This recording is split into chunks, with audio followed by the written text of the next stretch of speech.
On this special episode of Lives in the Game, we're joined by former Football League defender Scott McNiven. What was it like playing under Neil Wanner? Because we did a Lives in the Game with Andy Ritchie. He told us about the sherry and egg, which was disgusting by the sounds of it. But was he a bit of a weird manager to play under? Because he seems like a bit of a character. He was probably a manager that I was too young for.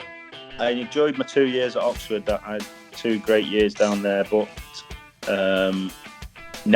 we should have got promotion from League Two. We had a cracking team. That must have been, would you say, probably the toughest year you've had? You know, you were diagnosed with testicular cancer. I played about 10 games at the start of the season, but I was feeling lethargic. I wasn't feeling great, and I just put it down to just being tired, overtraining, or you know, something like that. Of course, just going back to Carlton Palmer, did you agree with the way that he handled you after such a tough year? No, not at all. He went from sort of Mansfield saying, "Oh, you know, we'll look after you," to just throwing me away, really.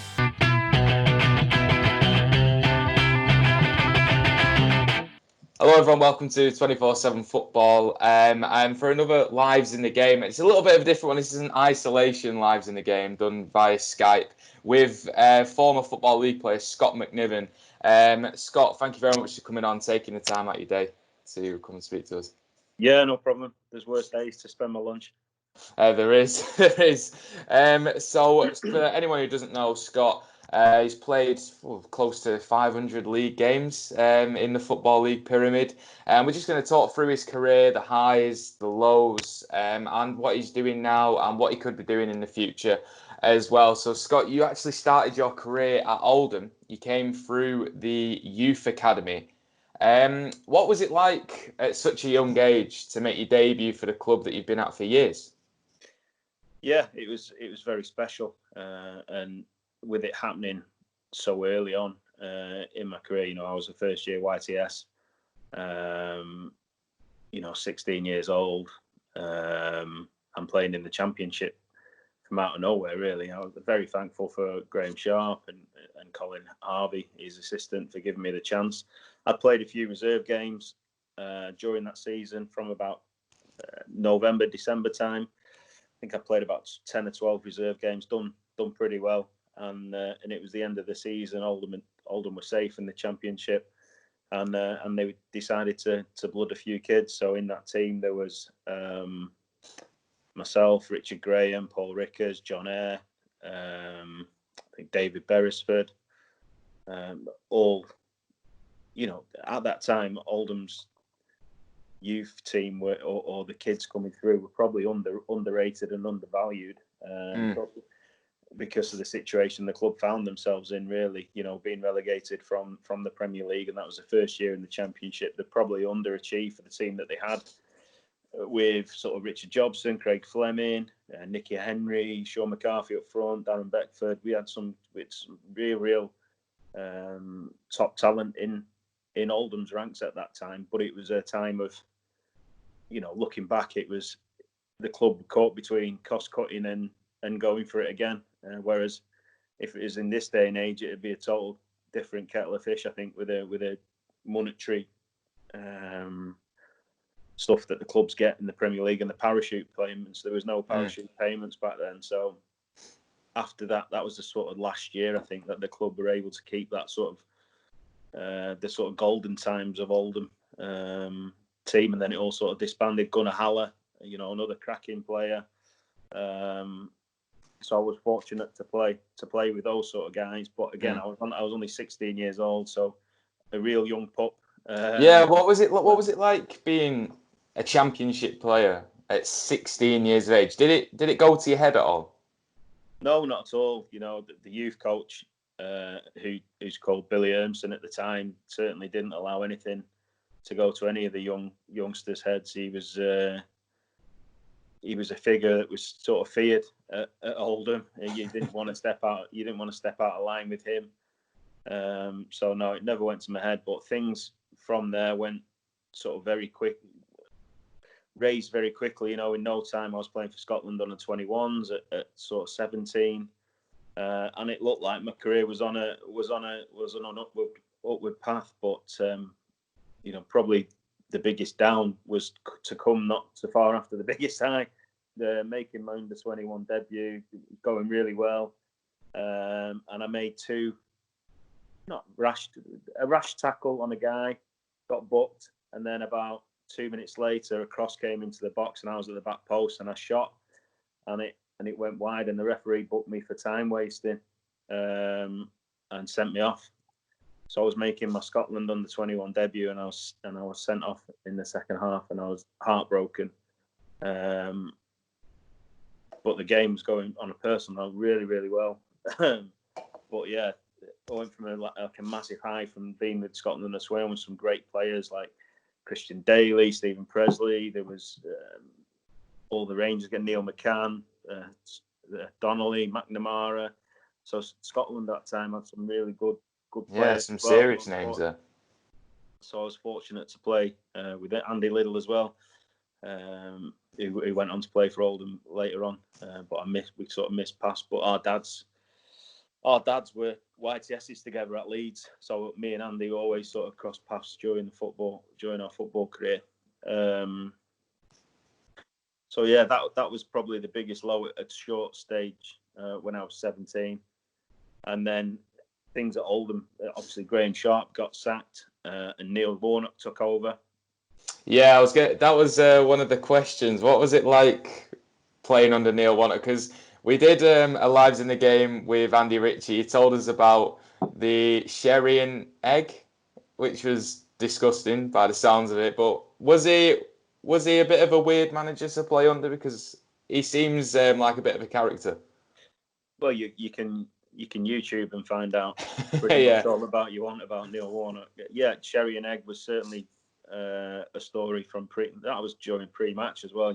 He's giving the tactics, but then making your neck sherry and egg. And I was only 17, 18, 19 at the time probably, and he was probably a manager that I was too young for, if you know what I mean. Some of these methods, some of the way he spoke, it was very much intimidating. I don't know if he was looking for a character to fight back or looking for fights in the change room or something like that. But that was something that I was probably not ready for at that age.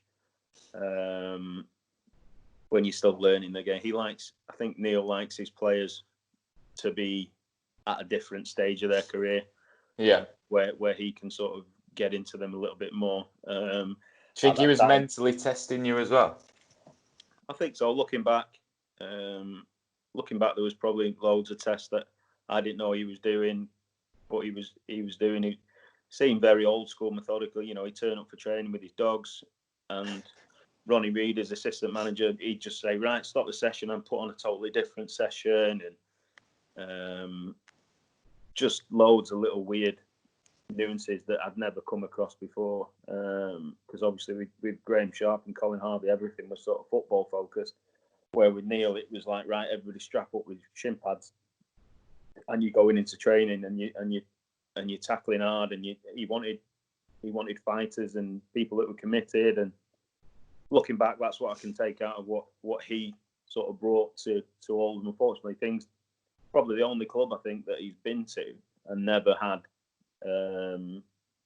any success. I don't think his methods, because at that time, like I said about the kids who were coming through, myself, Rickers, Richard Graham, Carl Serrant, David Beresford, Andrew Hughes, we had a real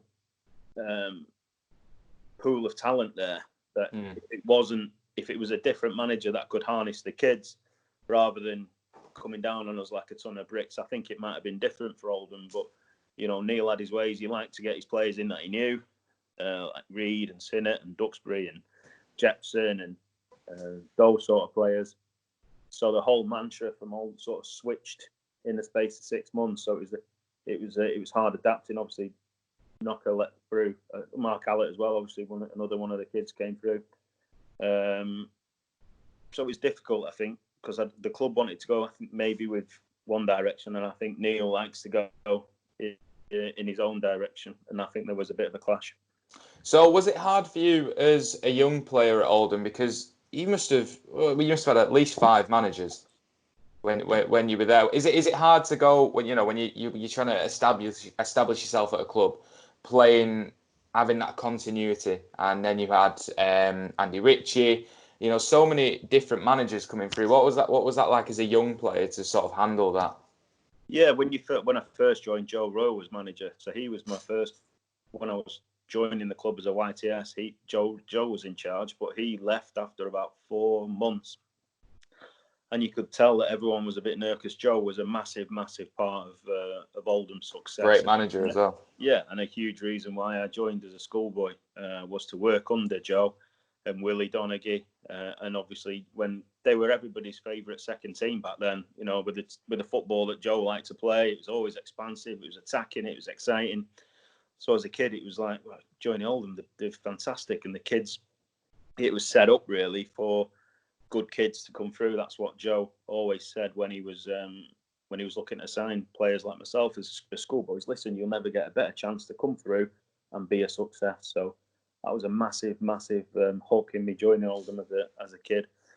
I then when Joe left, Graham Sharp took over, and he had the same mantra as Joe really. Brought in Colin Harvey, who was an excellent coach.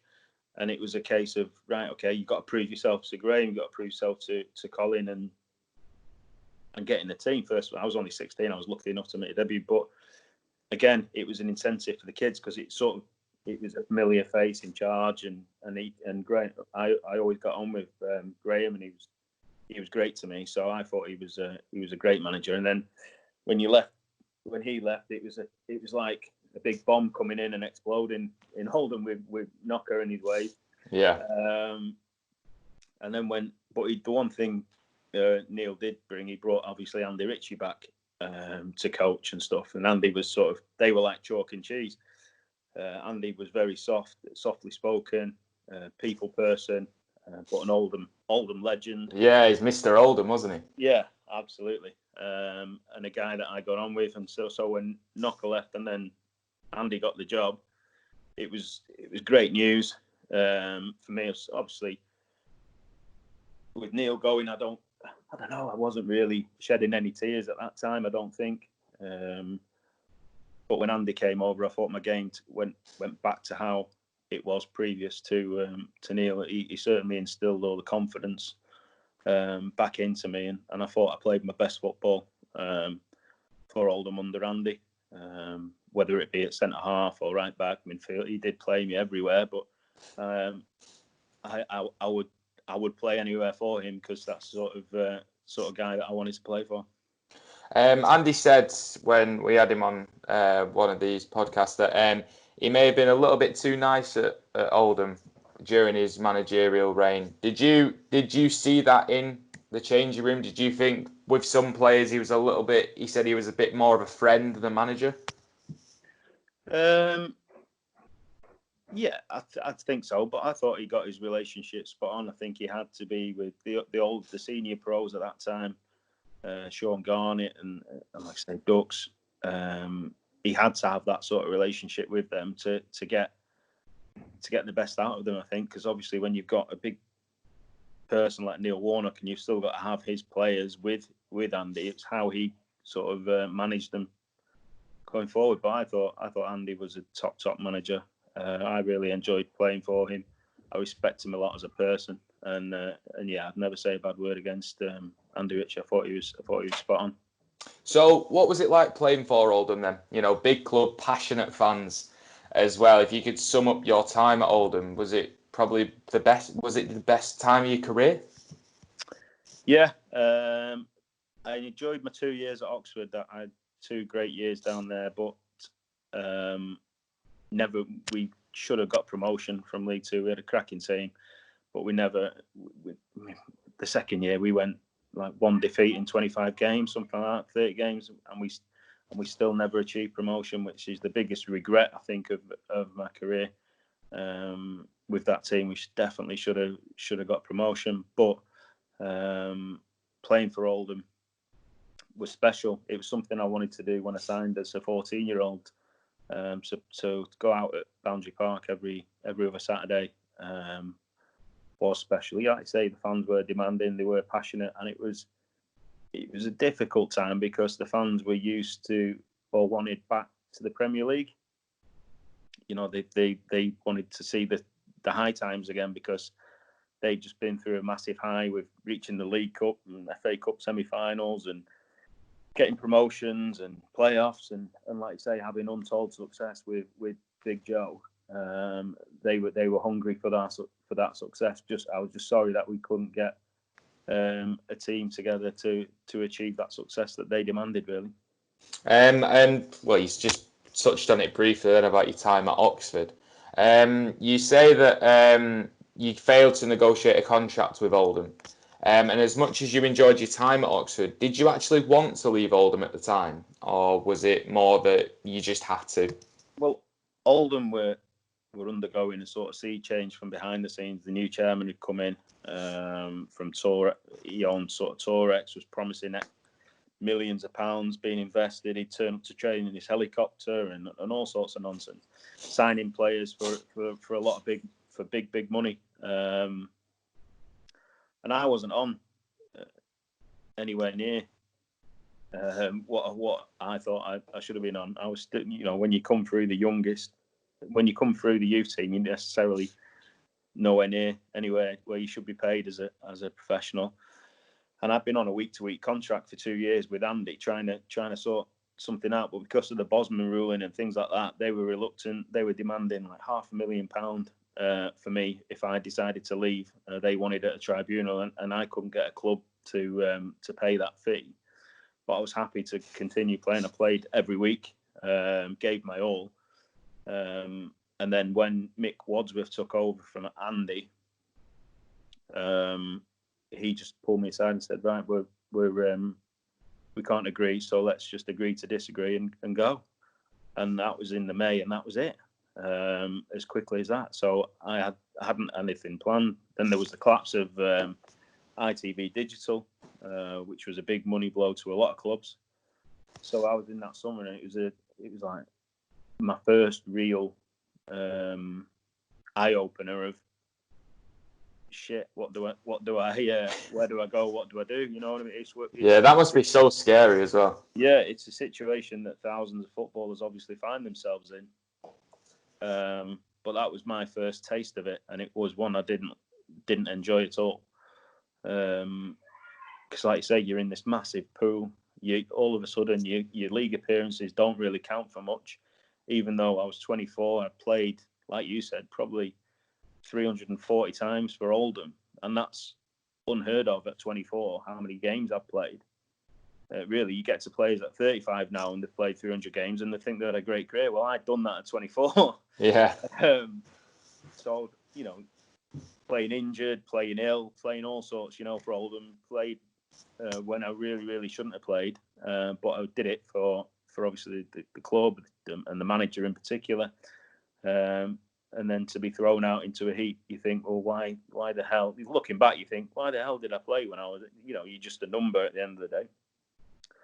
So yeah, that was my first experience of being in a pot of thousands of players, and clubs have got to pick for, and really they can do what they want with you. But thankfully, Ian Atkins picked me up and took me to Oxford, and I had 2 enjoyable years. We had some great cup runs, beating the local derby, Swindon in the FA Cup live on Match of the Day, and then getting the draw against Arsenal for the next round to play at Highbury was a highlight. I can imagine. Because obviously that was a time when they were the Invincibles, and playing against Pires and Bergkamp and Campbell and Van Bronckhorst and all those sorts. How difficult was it to play against them, though? Yeah, very difficult at Highbury, but we only lost 2-0, and we gave a great account of ourselves on the day. Just remember the old Oxford fans behind the goal. To be honest, they had the clock end, and it was a special day, a really, really good day. So yeah, that was probably my highlight with the disc of Oxford, but then the disappointment of never achieving promotion with the team. Like, we had some great kids. Why do you think that was, though? How come you just never got over that line, considering the team that you had, which was a great team.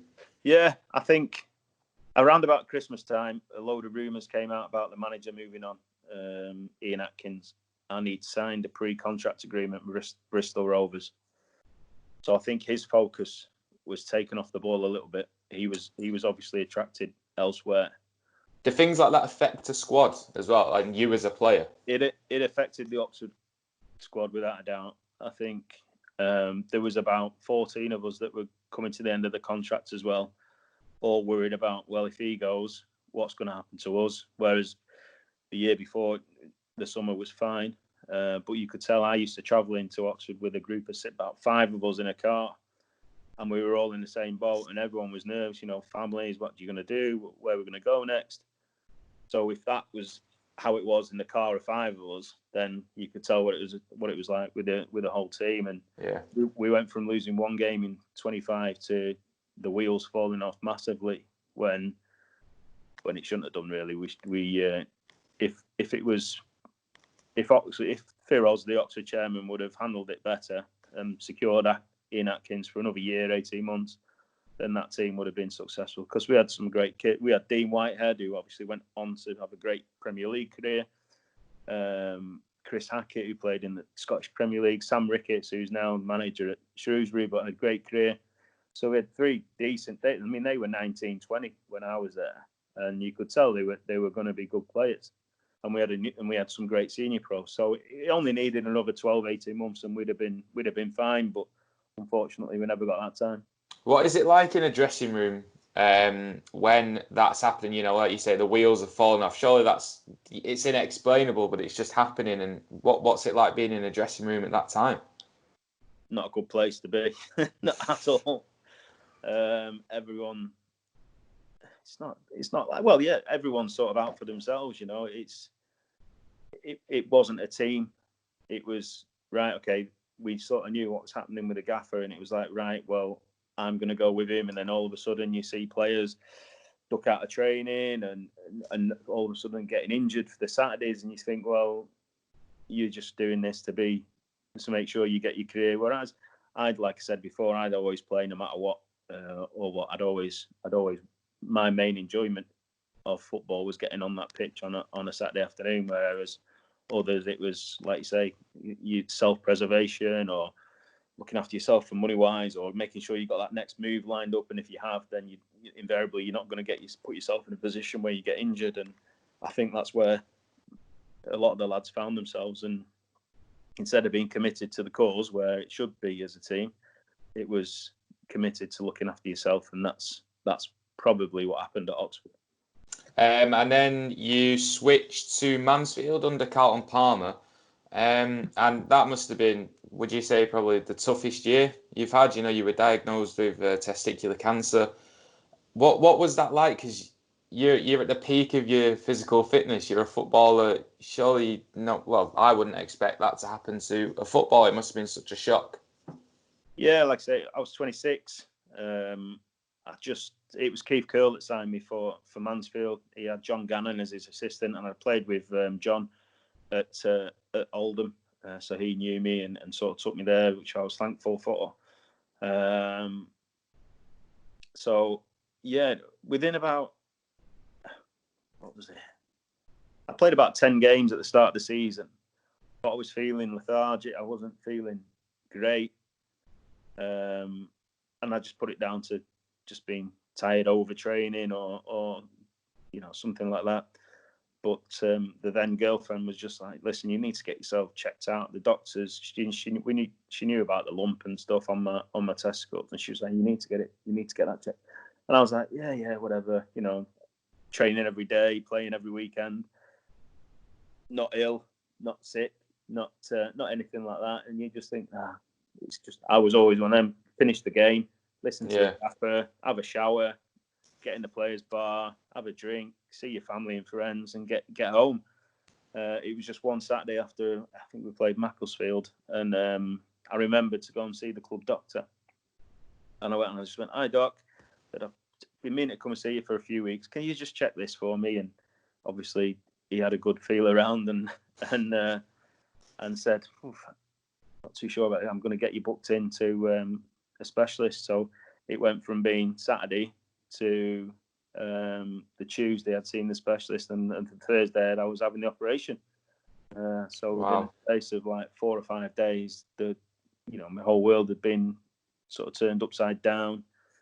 And then it was a case of radiotherapy and what have you to make sure there was no cancer anywhere else. So it was a tough slog for 2 or 3 months to get through that. And then you have it all in the background. Mansfield chairman going, we'll look after you, and stuff like that. Did you find that the treatment from the club helped you in your recovery? To be honest, it was strange times, because whilst I was out, Keith Curle got sacked by Mansfield, and like you said before, Colin Palmer taken over. So when I did return back to the to start getting fit or whatever, there was no fitness plan in place for me or anything like that. It was just like, oh, you're back, right? Come on, let's do training. I've done no rehab or anything like that.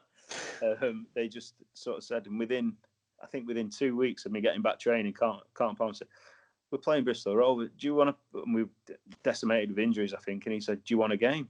And I was like, do I ever? After everything what I've been through. Wow, 2 weeks after coming back. And I was nowhere near fit enough or anything like that. But if somebody says, do you want to play Saturday? Then invariably I said, yeah. Everyone was saying, what are you doing? I'm just like, well, it was April. I think it was March, April time. I knew I only had about 5 weeks left of the season. So I wanted to prove a point that I could get back. And like I say, looking back, I should never have done it. Because 2 weeks later, I'm in Colin Palmer's office and he's releasing me. So I'm like, well, I said to him at the time, I was like, who the hell is going to sign me after the year that I've had? And I was getting married and blah, blah, blah.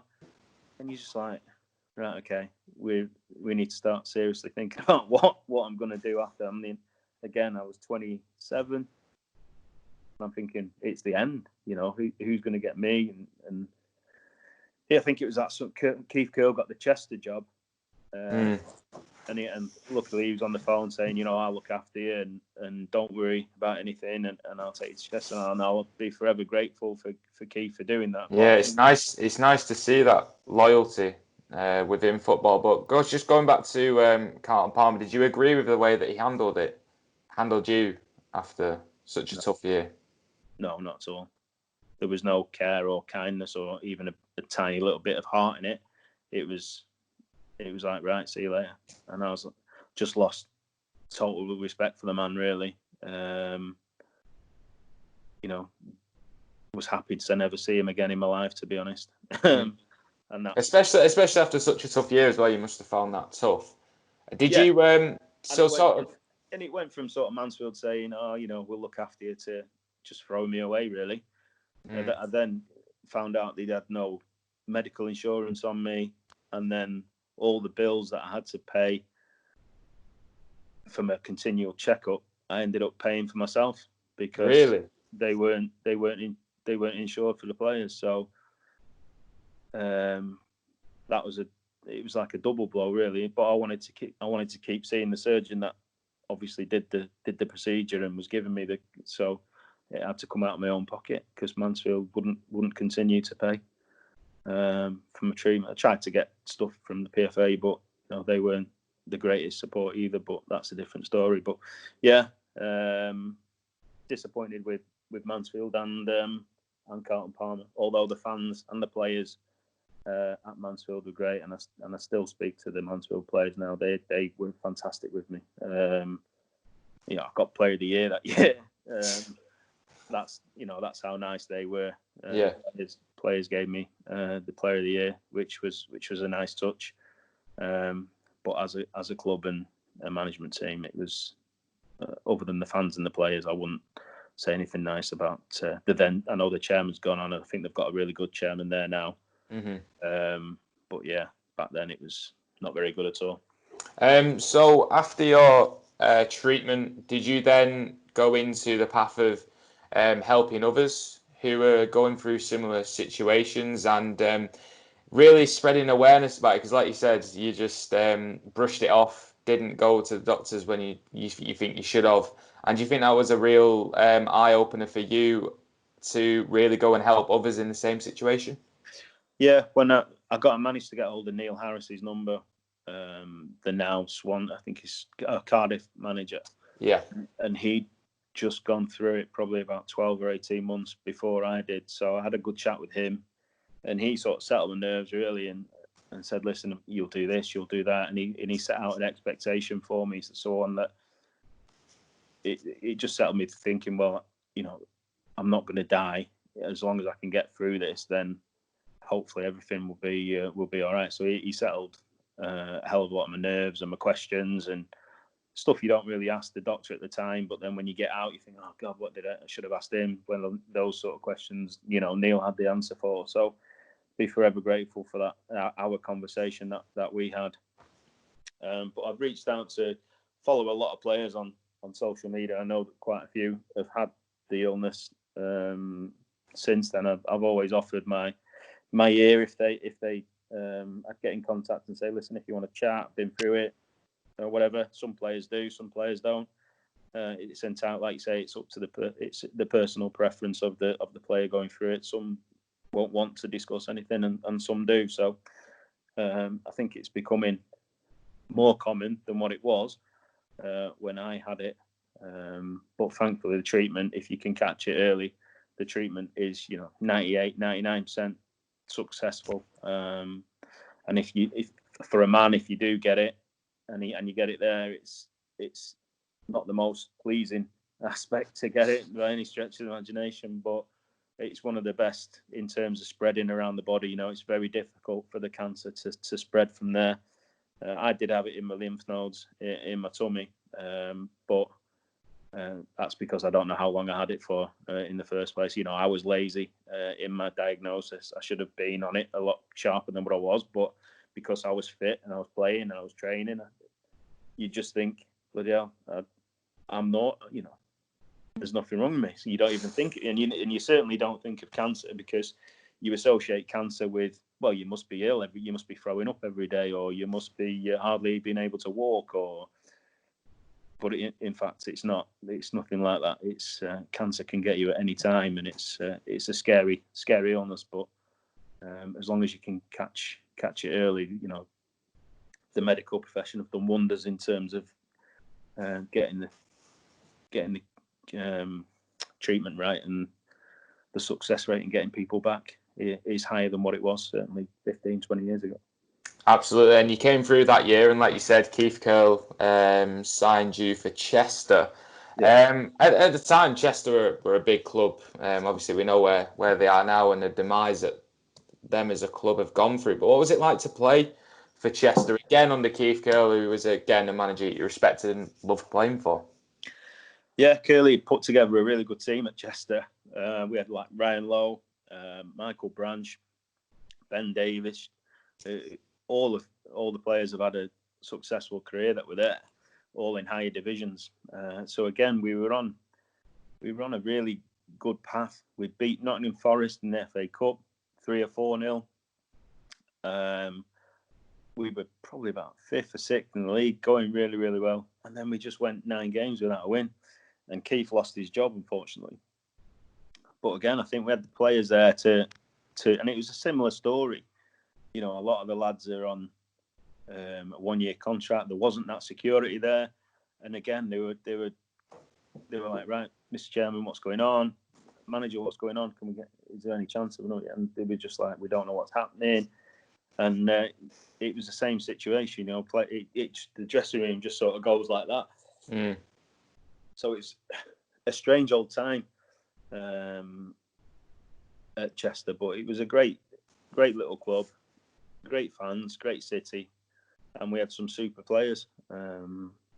Just a shame we didn't get to where we again should have been, really. So pretty much sums your career up. Then you went into non-league and bits like that. But as a player, who would you say is the best player you have played? I know you've played with a lot of good players. Yeah. So if you had to narrow it down, who would you say is the best you've played with? As in my youth team, we had Andrew Hughes and Mark Hallett, and my brother, to some respect, his career was undervalued, but the two best players as a kid I played with is Andrew Hughes and Mark Hallett. As a junior footballer, my team was super. I had Gavin McCann in there and John Hills and my brother. We had a super youth, under 6 to under 14 team. And Gavin was obviously an England international later in his career. He was certainly one of the best I played with as a kid. And then at Oldham, I'd probably say Gunnar Haller. Great player. Yeah, fantastic player. Mark Brennan was superb in training and was a constant help in it. Being a young kid, had been around senior pros, Richard Jobson, Craig Fleming. It's probably too many to name all of them. It was just a shame the team disbanded after that first year in the Championship. And then Oxford, you got Dean Whitehead and Chrissy Hackett. You got a great lad who played left back, Paul Powell, who was superb, but his attitude was just wrong off the pitch, unfortunately. But in training, he was like, what is he doing at this level? You just thought he should have been playing miles higher. Do you get that a lot in football? Do you get that a lot? You know, when you see these players playing, like unbelievable talents, and then maybe their attitude or the way they conduct themselves outside of football just lets it slide. I've been at every club I've ever been at. There's always been 2 or 3 players where you come across them, whether in the youth team and they come up and play with you in the first team, or some reserve team players, and in training they look $1 million. You think, fucking, what a great player he's going to be. And then you put them in a match situation, and they just freeze, or they go missing. They don't want the ball. But put them on the training pitch, they look like Lionel Messi or Diego Maradona. But put them on a big pitch with a crowd and a bit of pressure on them, and they unfortunately can't perform. And that's probably the biggest thing when you realise how big or how good your temperament has to be to be able to perform on the pitch. I know that players get hammered all the time and stuff on social media, but you don't realise the pressure that being on that pitch in front of that amount of people brings to you. And obviously the mental health side of stuff, now that was never, there was no mental health when I was at Oldham and Oxford. But now, especially under Neil Warnock, I imagine. Yeah, it was brutal. But I think there's a lot more help for players to adapt to these situations. So players that you see in the training pitch now that couldn't perform are hopefully given the help to perform now, rather than, you know, seeing great players going down to non-league and the likes. Hopefully those players now will stay at the higher level with the help from, you know, if they need the help mentally, then hopefully it's there for them, because invariably those are the players that would slip that down to non-league, but then might progress up later on. But you'd want to see him playing at the highest level. I had a lad when I was manager at Hyde, Alex Brown. He was fantastic, great player.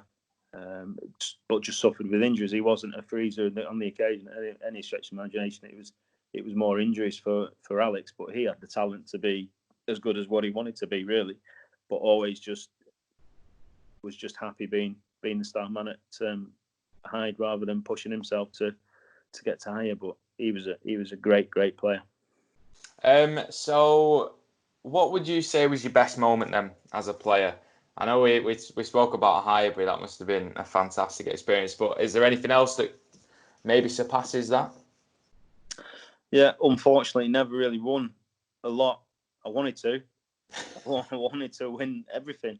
Champions League, the league, and the FA Cup. You always enter football with dreams of that, but was never able to get it. So the highlight for me was obviously my debut at 16, and really I wanted, because I played so many games as a kid, getting to 24, like you say, 300, 350 appearances.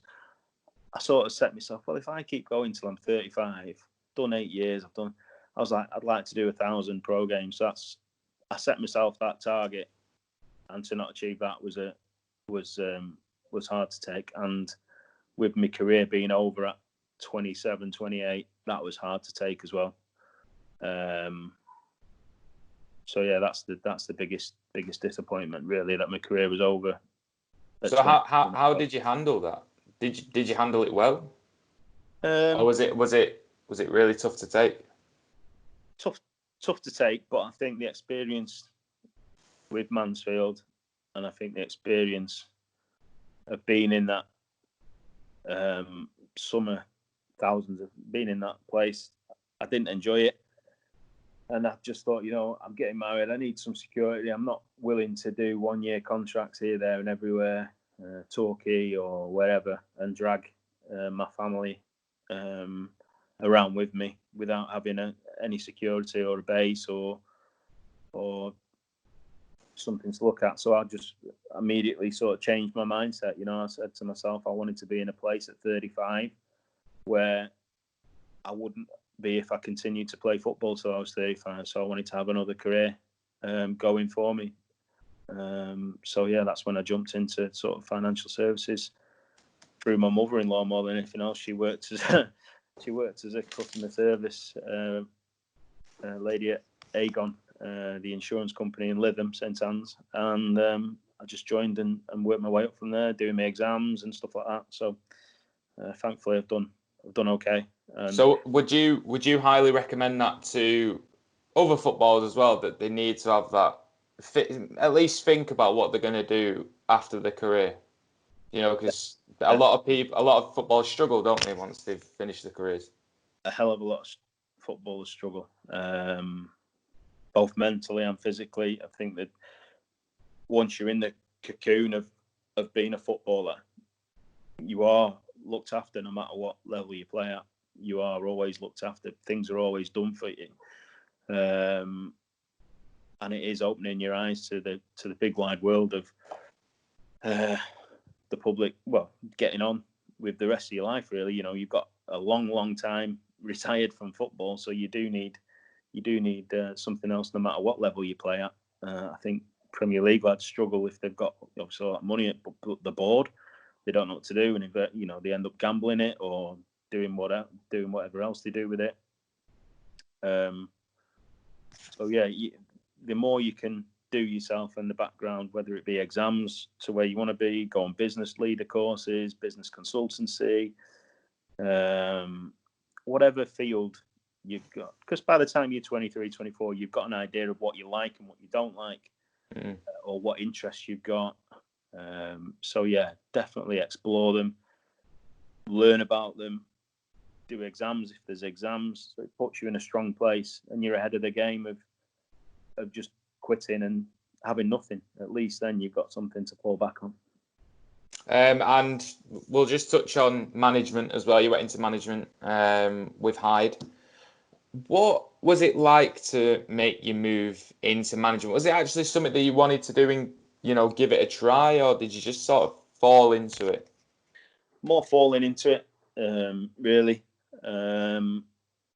I'd had a couple of years at Hyde as a player, and I got on really well with John Manship, the chairman. We had a good relationship, and Hyde were having a fantastic year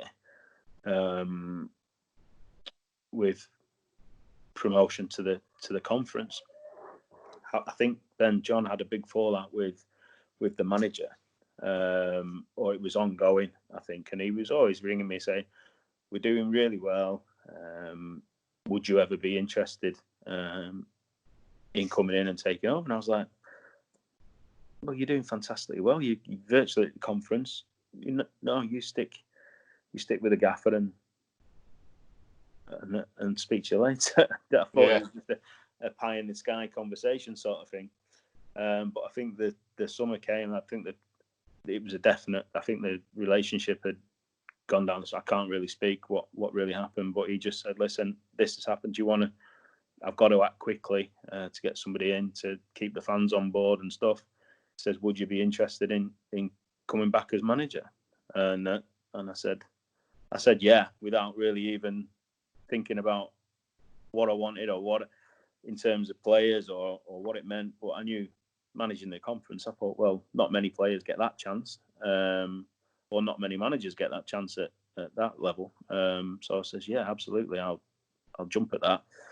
and that's what happened. I managed to get Gavin in, who just retired from Bolton and was starting out on his coaching career. He fancied coming in as a coach, so I said, right, let's do this together. So they always say, surround yourself with people you trust. I trust Gav with my life, and then managed to get my brother come in because he's got sports science, and so he did all the fitness stuff. So, and then Dave Worthington, a lad that I was running Blackpool. I was doing Blackpool under 12s at the time as well. And I was coaching alongside Dave, really liked him, liked his method, so I thought he'd fit in quite well. So I got myself together a little team of people, and the first year was like unbelievable what we achieved. With the budget, we went and beat like teams of Luton, Cambridge, Newport. We had such a fantastic first year, with the lowest budget in the league by an absolute long shot. And then we lost. We had Scott Hogan, who's gone on and done fantastically well for himself. We had him, managed to get him for about 10 games from Ashton, funnily enough, I think. It was, yeah. Yeah. It was. So yeah, Scott came in and was superb from the first minute he played in the high shirt. Really, he scored at Luton. Oh no, he had a big play. Louis Allman scored at Luton, and Jamie Milligan scored a penalty. But I think that was Scott's first game, and he was superb. And he had a massive hand in keeping us up that year. But we had a super team, straight from Dave Carnell to Josh Brazell, Luke Ashworth, Big Ben Davis, Adam Griffin. We had a team that knew how to play. They played some great football, and we had some super strikers, Scott Spencer, who did terrifically well, Phil Jevons. Just a super year. Unfortunately, we lost our best players in the summer because obviously the finances meant that we couldn't keep hold of them, and I didn't really replace them with the same sort of quality, unfortunately. Like you say, you pretty much held at budget or held at ransom at that level. Absolutely. And although the second year was disappointing in terms of points total and stuff, the lads still played some great football. We scored some amazing goals. If you look on YouTube, Hyde second year, the goals we scored were unbelievable. But we just never hit the heights of the first year, unfortunately. And it was a difficult couple of years after that. Would you ever consider going back into management, or is your time in football done, do you think? No, I always said that Hyde would be my one and only job. I didn't, like I said, it sort of fell upon me rather than me wanting to go there as a manager. Like I say, I thought I'd test myself and see if I could do a job. Proved I could, but then it proved I couldn't as well. Yeah. Second year when it got hard and it was difficult. So yeah, I've just devoted my time to. I've enjoyed seeing my son play, and enjoyed not having to go to games on a Saturday, other than my son's games, and enjoyed like you say, getting back in the general swing of things. It's spending time with the family and doing their sort of stuff's fulfilling me at the minute. I'm not interested in getting back into football. Okay, Scott, it's been an absolute pleasure to talk to you for 48 minutes. It just flies by. Yeah. So thank you for speaking to us. I really do appreciate it. I hope everyone at home has enjoyed watching about Scott's journey and his footballing career. There's some great stories in there. So be sure to subscribe to the channel, like the video, and we'll catch you next time.